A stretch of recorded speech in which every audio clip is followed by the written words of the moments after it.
എല്ലാവർക്കും നമസ്കാരം. നമുക്ക് പെട്ടെന്നൊരു 4 മണി പലഹാരം അങ്ങ് ഉണ്ടാക്കിയാലോ. അതിനായിട്ട് നന്നായിട്ടും പഴുത്തി ഒരു 3 ഏത്തപ്പഴം എടുത്ത് ഞാൻ ചെറുതായിട്ട് അരിഞ്ഞ് ഈ സ്പൂണ് കൊണ്ട് ഒന്ന് ഉടച്ചെടുക്കുന്നു.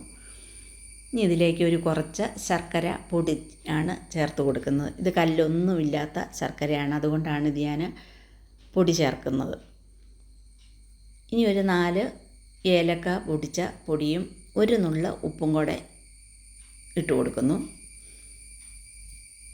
അതൊന്ന് മിക്സ് ചെയ്യുന്നു. എന്തുകൊണ്ടാണ് ശർക്കര പൊടി ചേർത്തതെന്ന് ചോദിച്ചാൽ, രാവിലെ അപ്പം ഉണ്ടാക്കിയതിൻ്റെ ബാക്കി വന്ന മാവ് ഇരിപ്പുണ്ട്. ആ മാവാണ് ഇതിന് ഞാൻ ചേർത്ത് കൊടുക്കുന്നത്. നല്ല സുന്ദരമായ ഒരു പലഹാരമാണ് അങ്ങനെ ഞാൻ ഉണ്ടാക്കിയാൽ. ഇത് കണ്ടോ, ഈ മാവാണ് ഞാൻ ചേർത്ത് കൊടുക്കുന്നത്. പെട്ടെന്നുണ്ടാക്കാവുന്ന ഒരു 4 മണി പലഹാരമാണ്. അതും ഒരു 5 മിനിറ്റ് മതി ഇത് റെഡിയാക്കാനായിട്ട്. നമ്മളിത് ഗോതമ്പ് പൊടിയോ മൈദയോ റവയൊക്കെ ഇട്ട് നമ്മളിത് പലഹാരം ഉണ്ടാക്കും. എന്നാൽ ഞാനിതാ ഈ അപ്പത്തിൻ്റെ മാവ് ഒഴിച്ചാണ് ഇന്നിവിടെ ഈ പലഹാരം ഉണ്ടാക്കുന്നത്. ദോശമാവാണേലും ഇതുപോലെ ഒഴിച്ചാൽ നമുക്ക് ഈ പലഹാരം ഉണ്ടാക്കാവുന്നതാണ്.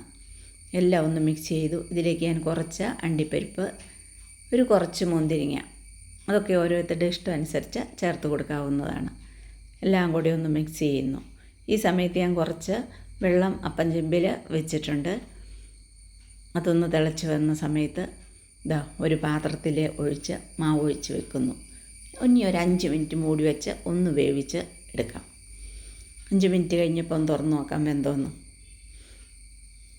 ഇതാ നന്നായിട്ട് അത് പൊങ്ങി തന്നെ വന്നിട്ടുണ്ട്. കണ്ടോ, നമ്മുടെ പലഹാരം ഇവിടെ വെന്ത് റെഡി ആയിട്ടുണ്ട്. അത് ഞാനൊരു പാത്രത്തിലേക്ക് മാറ്റിയിട്ടുണ്ട്. ഒന്ന് മുറിച്ച് നോക്കാം എങ്ങനെയുണ്ടെന്ന്. കണ്ടോ, നല്ല സോഫ്റ്റായ നല്ല ടേസ്റ്റോട് കൂടിയ സുന്ദരമായ ഒരു പലഹാരമാണ്. അതും 5 മിനിറ്റിൽ തയ്യാറാക്കിയെടുക്കാവുന്ന ഒരു 4 മണി പലഹാരം. കണ്ടോ, നിങ്ങളെൻ്റെ ഈ വീഡിയോ കണ്ടിട്ട് സപ്പോർട്ട് ചെയ്യാൻ മടിക്കരുത്. വീണ്ടും പുതിയ വീഡിയോ ആയിട്ട് നമുക്ക് കാണാം. Thank you.